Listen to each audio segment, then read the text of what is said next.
Hello everyone, कैसे हैं आप सब। Welcome back to my channel. I hope आप सब अच्छे होंगे और अपने एग्जाम्स की तैयारी अच्छे से कर रहे होंगे। यहाँ पर हम करने वाले हैं हिस्ट्री की क्लास और इसमें हम करेंगे आज हमारा टॉपिक है मौर्य वंश।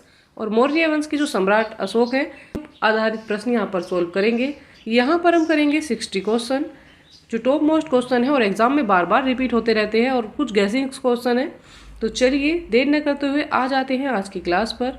देख लेते हैं क्वेश्चन नंबर 1 में क्या दिया है। अशोक मगध की गद्दी पर कब बैठा। यहाँ पर राइट आंसर हो जाएगा सम्राट अशोक मगध की गद्दी पर 269 ईसा पूर्व बैठा।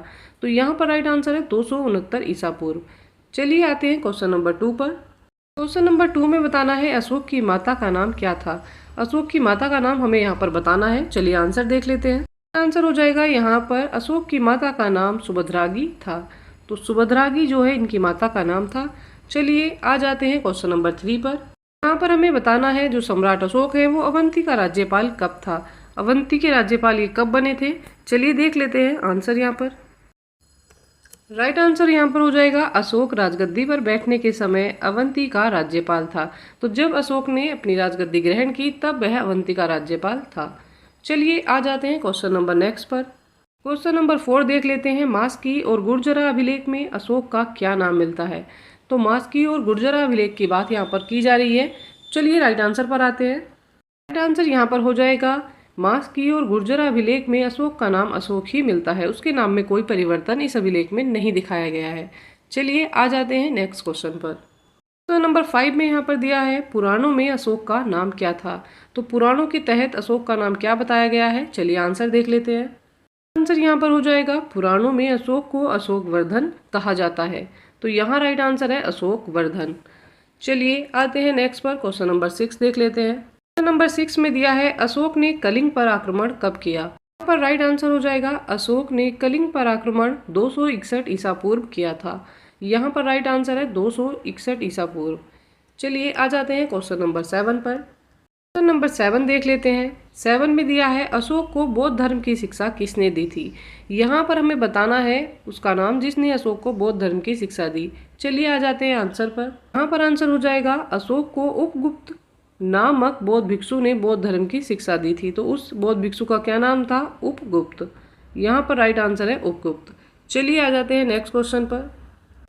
क्वेश्चन नंबर 8 में दिया है अशोक ने आजीविकों के रहने हेतु कौन सी पहाड़ियों में गुफा बनाई। तो कौन सी पहाड़ी में इन्होंने गुफा बनाई थी। यहाँ पर जो राइट आंसर है वो क्या हो जाएगा। राइट आंसर यहाँ पर हो जाएगा अशोक ने आजीविकों के रहने के लिए बराबर की पहाड़ी में गुफा बनाया। तो यहाँ पर राइट आंसर है बराबर की पहाड़ी। चलिए आ जाते हैं क्वेश्चन नंबर 9 पर। क्वेश्चन नंबर 9 में दिया है अशोक ने बराबर की पहाड़ी पर कितनी गुफा बनाई और उनके क्या क्या नाम थे। तो चलिए आंसर यहाँ पर देख लेते हैं। और जो आंसर हो जाएगा अशोक ने बराबर की पहाड़ी पर आजीविकों के रहने के लिए 4 गुफाओं को बनाया था। उस गुफा के जो नाम थे वो इस प्रकार है। पहला है कर्ज, दूसरी गुफा का नाम है चौपार, तीसरी गुफा का नाम उन्होंने सुदामा रखा और चौथी गुफा का नाम जो था उन्होंने विश्व झोपड़ी के नाम से रखा।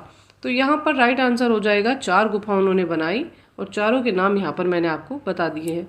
चलिए आ जाते हैं नेक्स्ट क्वेश्चन पर। क्वेश्चन नंबर 10 में दिया है अशोक के पौत्र दशरथ ने आजीविकों को कौन सी गुफा दी। कौन सी गुफा दशरथ ने आजीविकों को रहने के लिए दी। चलिए आंसर यहाँ पर देख लेते हैं। यहाँ जो राइट आंसर हो जाएगा वो ये है अशोक के पौत्र दशरथ ने आजीविकों को नागा अर्जुन गुफा जो है ये प्रदान की। तो यहाँ पर राइट आंसर है नागा अर्जुन गुफा। चलिए आते हैं क्वेश्चन नंबर 11 पर। तो श्रीलंका में अशोक ने बौद्ध धर्म प्रचार हेतु किसको भेजा था। यहाँ पर राइट आंसर हो जाएगा अपने पुत्र महेंद्र और पुत्री जो थी संघमित्रा, इन दोनों को इन्होंने श्रीलंका धर्म के प्रचार के लिए भेजा। तो क्वेश्चन नंबर 12 देख लेते हैं। अशोक ने कितने स्तूपों का निर्माण करवाया। तो अशोक के द्वारा बनाए गए स्तूपों की संख्या हमें यहाँ पर बतानी है। चलिए राइट आंसर देख लेते हैं। यहाँ पर राइट आंसर हो जाएगा अशोक ने 84,000 स्तूपों का निर्माण करवाया। राइट आंसर है 84,000 स्तूप। चलिए आते हैं क्वेश्चन नंबर 13 पर। क्वेश्चन नंबर 13 में दिया है भारत में शिलालेख का जो प्रचलन है सर्वप्रथम किसने शुरू किया। तो सर्वप्रथम शिलाओं पे जो लेख लिखवाए वो किसने लिखवाए हैं, उसमें किसका नाम आता है। चलिए आंसर देख लेते हैं। पर राइट आंसर हो जाएगा भारत में शिलालेख का प्रचलन सर्वप्रथम अशोक ने शुरू किया। तो सबसे पहले सम्राट अशोक ने शिलाओं पर शिलालेख लिखवाए। यहाँ राइट आंसर अशोक हो जाएगा। चलिए आते हैं क्वेश्चन नंबर 14 पर। यहाँ पर बात हो रही है अशोक के शिलालेख में किस लिपि में मेनली लेख लिखे गए और उसके अलावा कौन कौन सी लिपियाँ यहाँ पर प्रयोग हुई हैं। अशोक के अभिलेखों में ब्राह्मी लिपि जो है वो मुख्यतः देखने को मिलती है। सबसे ज़्यादा अभिलेख ब्राह्मी लिपि में लिखे गए और साथ ही कहीं कहीं पर खरोष्टी लिपि, ग्रीक और अरमाइकल लिपि का भी प्रयोग यहाँ पर किया गया है। तो राइट आंसर हो जाएगा खरोष्टी, ग्रीक, अरमाइकल और ब्राह्मी। चलिए आ जाते हैं नेक्स्ट क्वेश्चन नंबर 14 देख लेते हैं। 14 में दिया है अशोक के अभिलेख में ग्रीक और अरमाइकल लिपि कहाँ पर लिखी हुई मिली है। तो कहाँ पर इस लिपि का प्रयोग हुआ, चलिए बताना है। दोनों लिपि का नाम क्या है, ग्रीक और अरमाइकल। चलिए देख लेते हैं राइट आंसर क्या हो जाएगा। आंसर यहाँ पर हो जाएगा अशोक के अभिलेख में ग्रीक और अरमाइकल लिपि अफगानिस्तान में लिखे हुए मिले हैं। तो इसके जो शिलालेख हैं वो अफगानिस्तान में लिखे हुए पाए गए हैं। चलिए आ जाते हैं नेक्स्ट क्वेश्चन पर। क्वेश्चन नंबर 15 में देख लेते हैं खरोष्टी लिपि कहाँ पर लिखे हुए मिले हैं। तो खरोष्टी लिपि जो है इनके अभिलेखों में कहाँ पर लिखी हुई मिली है। चलिए आंसर पर आते हैं। आंसर यहाँ पर हो जाएगा खरोष्टी लिपि उत्तर पश्चिम पाकिस्तान में लिखे हुए पाई गई है। तो जो पाकिस्तान में शिलालेख प्राप्त हुए हैं उन पर क्या लिखा हुआ है, खरोष्टी लिपि में अभिलेख लिखे हुए हैं।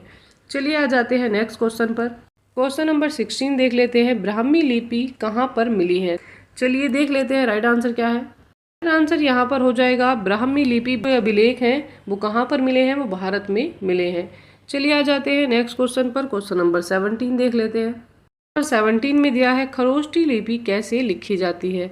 तो खरोष्टी लिपि किस तरह से लिखी जाती है ये हमें बताना है। चलिए आते हैं आंसर पर। राइट आंसर यहाँ पर हो जाएगा खरोष्टी लिपि दाईं से बाईं ओर लिखी जाती है। तो राइट आंसर है दाईं से बाईं तरफ। चलिए आते हैं नेक्स्ट क्वेश्चन पर। क्वेश्चन नंबर 18 यहाँ पर देख लेते हैं अशोक के अभिलेख को कितने भागों में बांटा गया। तो जो अशोक ने अभिलेख लिखवाए हैं उनको कितने भागों में यहाँ पर बांटा गया है। चलिए आंसर पर आते हैं। यहाँ पर राइट आंसर हो जाएगा अशोक के अभिलेख को 3 भागों में बांटा गया है और वो इस प्रकार है। तो कौन कौन से 3 भागों में बांटा गया है, चलिए नाम भी देख लेते हैं साथ में। सबसे पहला होता है शिलालेख अभिलेख, जो शिला पर लिखे जाते हैं वो वाले अभिलेख।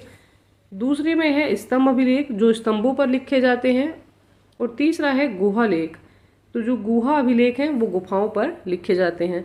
तो यहाँ पर जो अभिलेख हैं वो कितने हो गए हैं, शिला अभिलेख हो गया, स्तंभ अभिलेख और गुहा अभिलेख।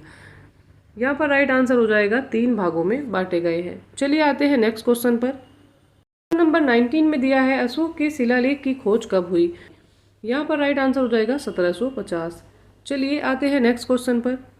क्वेश्चन नंबर 20 में दिया है अशोक के शिलालेख की खोज किसने की। तो किसने की थी,